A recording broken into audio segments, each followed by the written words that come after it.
Sarong taon na bilang laborer, ang 27 anyos na si Emmanuel Dugan kan Barangay 18 Kabangan, Legazpi City.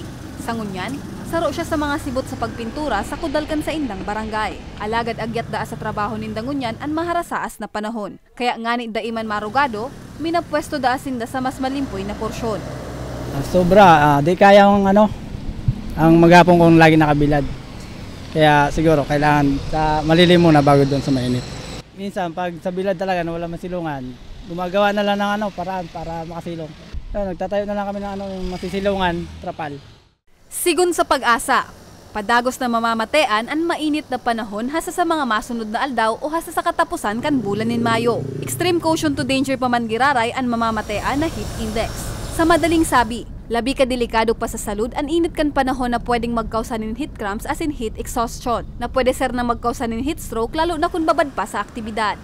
So digdi po sa to sa Bicol region, yung forecast ng niya na maghapon, still yung mainit na panahon na sa to yung inaasahan, pero nyon man giraray yung mga chances of isolated rain showers or thunderstorms, lalo na sa mga bandang hapon o sa Banggi.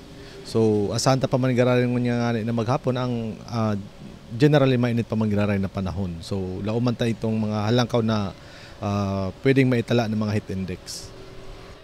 Basado man sa 5-day computed as in 2-day forecast na pigpaluwas kan Pag-asa alas 5 nin hapon kasuudma, ang probinsya nin Catanduanes ang may pinakahalangkaw na naikurit na heat index na uminabot sa 46 degrees Celsius. Sinundan kan Albay na may 45 degrees Celsius, Masbate na uminabot sa 44 degrees Celsius, Camarines Sur na uminabot sa 42 degrees Celsius, sinundan kan Camarines Norte na uminabot sa 41 degrees Celsius, asin panghurian probinsya kan Sorsogon na uminabot sa 40 degrees Celsius ang heat index.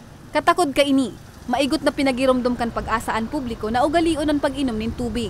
Magsulot nin mapipreskong gubing, ibitaran ang pagbabad sa saldang o magtiner na sa nasaharong kung daima na importanteng dumanon. Ibitaran mo na ang maiinit na inumon asin ugalion man ang magdaranin panangga sa init. Dahil po sa halangkaw ang air temperature, then yung inabot ang relative humidity. Ang air temperature yan po yan yung temperatura kan sa tuyang environment. Ang relative humidity man yan yung moisture content sa atmosphere. Kumbaga yan yung water vapor na nyaon sa tuyang atmosphere. So pagdakol ang water vapor, gustong sabihon halangkaw ang relative humidity. Pag halangkaw po yan ang relative humidity, kumbaga basta-basta nakaka-evaporate itong ang water or moisture sa tuyang hawa, kaya nakakamati kita ng marasahas na panahon. Kung labing init ang namamatean mo niyan, sa masunod na bulan o sa bulan nin Mayo, posible naman daang magkaigwa o mamatean ang makukusog na pag-uura na kausakan La Nina.